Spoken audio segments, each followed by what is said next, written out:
Hey, how's it going? Fire Agate Mark here. I'm wearing one of my favorite tie-dyes from Fat Guy Tie-Dye. I'm talking with one of my favorite buddies here, Silver. And oh, here comes Dandy with the pretty blue eyes. And you can hear Fire Agate Lily in the background. Everybody knows what we're doing today. Can you say, cutting fire agate? We're carving fire agate, Mark. We're carving fire agate. That's right, we are. All right, that's enough with Silver for right now. Now let's work with some fire agate instead.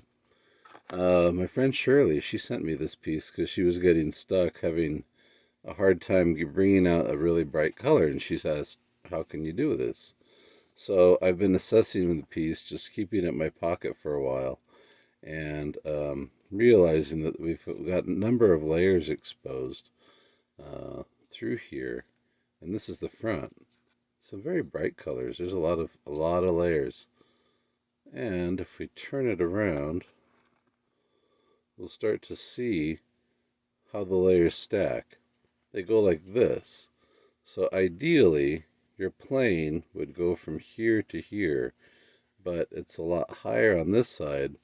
So this is something we'll have to proceed through in here, and then we could go for this layer, or we could open multiple layers. But just initially, I'm going to show some exploration and come in. I'm going to go a little bit more aggressive because we have got to get to a more uniform layer, but I'm going to see if I can show you how I would more approach this, which is unfortunate because there's some really pretty purples and blues in this thing too. But unfortunately, they're on that last layer. So maybe I'll just come down and show how I would expose that blue really quick. Let's see. First of all, really good lighting, up close, great magnification. Rotate and turn the stone frequently. That way you can make sure you know the best angle of attack. And that really does seem like it. Yep, okie doke. So, with all that being said, I'm looking here. That's about where the purple is. So, that's the opposite side of it in a straight line. There'd be a tiny little field of blue or purple on there. And there could be more in here. It could restart because there's many stacked layers in this one. It's a good stone. So let's see. With that being said, let me put on my mask. I advise that you wear at least an N95 or better just to keep out the silica dust because it is really bad for you. So while you're carving, please take some precautions. If you need hearing protection, use that. I don't like to be completely tuned out to what's going on, just in case something else is happening in the shop. I want to be aware. But protect yourself, protect your eyes, protect your hands. I'm usually wearing some really thick magnifying visors so I can see the stone up close. Anyway. Oh, I want to say thank you. Thank you so much, Huck, for watching. I appreciate that. Thank you, Shirley, for sending me the stones so that we could have our little video and at least show what I'm going to do to get started. But then I think I'm going to let you finish this because this is a beautiful stone. Anyway, thank you so much, Roland, with Diashine. That's just amazing what you've done with the polish. I appreciate having a high quality professional polish, and it's very hard to put a price on that. And then sorry, I'm I'm getting excited and I'm talking too quickly. Um, I also wanted to just say thank you so much to Cutting Edge Supply. I've had so much fun working with you. Uh, it's been it's been pretty amazing. Don't forget to use promo code Mark when you're checking out. We've been talking about doing some more work with them, and I'm very excited for what's coming in the future. Thank you, thank you, thank you. Let's get started. All right, I'm sorry for the noise. Feel free to turn it down, the volume down at this point, because it does get really loud. Right now I'm dousing the stone in between, but I could use a drip system, but when I'm up close and personal like this, I have to be careful that I don't throw off too much mud or it'll gum up the camera. Okay.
Just so you know, one thing that I'm doing here is I'm using about an ounce to an ounce and a half of pressure, and I'm probably going between 5 and 8,000 RPM. I'm trying to use the entire shaft of the blade, of the tip, the bit, so that it wears evenly and I don't wear big divots into it like this one. See the difference? That's a sintered bit, so it's soft metal with diamonds impregnated, and if you just bear down in it in one spot, it's going to happen. But, you know, it happens. Okie dokie. Really quick, let's just do this one more time.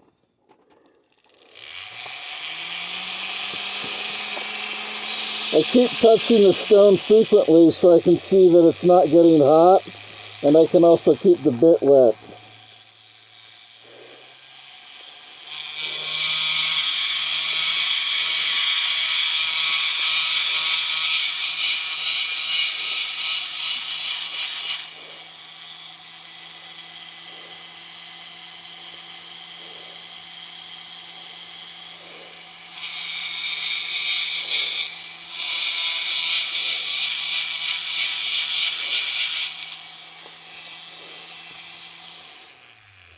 Alright, looks like I can see it underneath there. Let me switch bits out really quick. That black is an extra coarse. Green is coarse too, but not too coarse.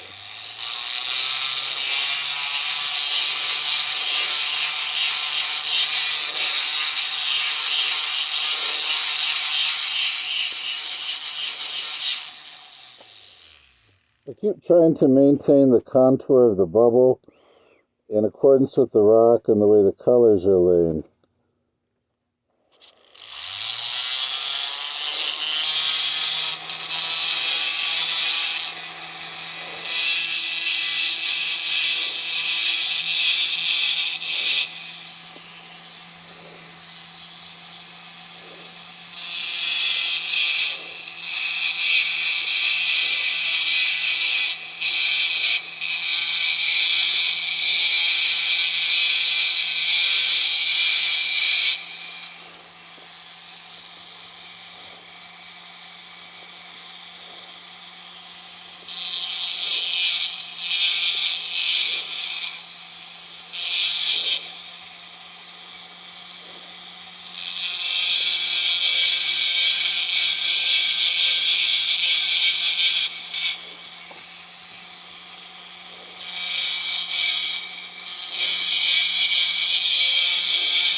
like I said, assess the stone frequently.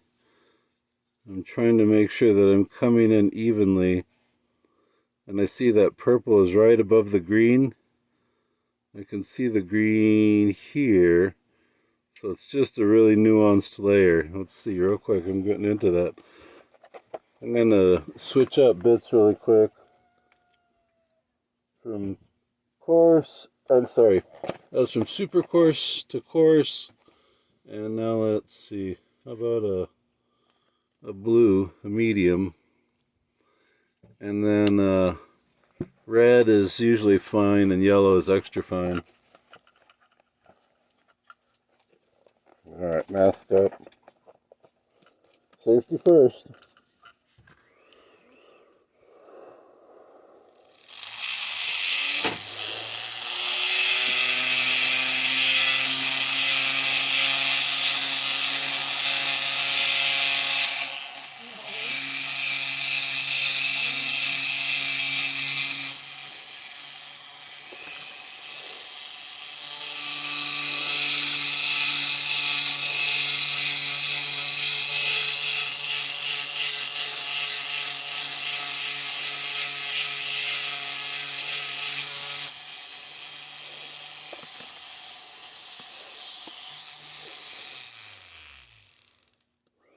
Alright, I'm to a uniform layer. There's a couple different ways of attacking this. Let me zoom in to show you what I'm looking at. Hopefully this works. Alright.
Oh, here we go.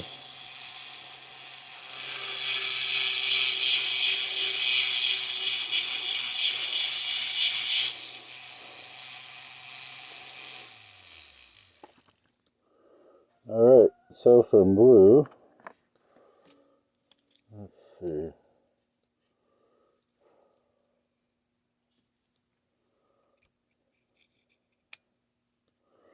I'm going to go to yellow.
Alright.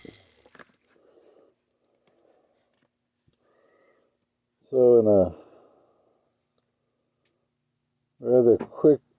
let me take this mask off, sorry. Alright, that's better. In a very short time, we were able to uncover an individual layer. That blue is super thin. It's unfortunate. So that just tends to be the case. The green is still a little further down, and you can tell from this angle it looks to be like a more substantial area, more substantial layer color. You can map them. I mean, that's why I'll do, if this was the stone and say it was whole, I might grind down this bubble all the way to the base. So I've gone through every layer of color, and then I'll keep track of it, keep tabs, know that, oh, okay, well, it goes from a light blue to a purple that's also light and kind of thin, to a strong green, to a bright orange, and there's some more kind of bluish purple, and however it goes. And I'll just keep that. That way I know if I want this purple, that I'm going to stop at that green, so that by the time I'm done sanding and clearing that area off, I am to where I am. Alright, so I'm just trying to show really quick how to uncover it. Here's some of that pretty purple. Sorry, it's still really positional for now. Alright, normally make sure you're doing these in order, but I'm going to the extra fine and I'm skipping ahead. Again, 1/2 ounce of pressure, 3 to 5,000 RPM. Keep the bit moving. Don't rest it in one place too long. You don't want tool marks.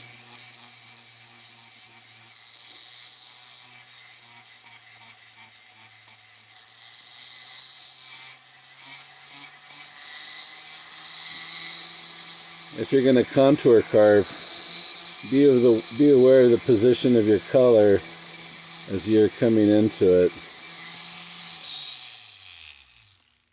Let's see. Yeah, unfortunately these blue and purple layers in this particular rock, they're not as strong as I would hope for. This next purple layer looks a little bit weak. The green seems to be like a strong layer. But, you know, that's all. Oh, and there's another light blue one down here, which is also a paper thin layer, but could be managed if you stop short of everything. But this stone has a lot of viability. Shirley, I'm going to send this one back to you because it's a beautiful stone, and I believe you can do it.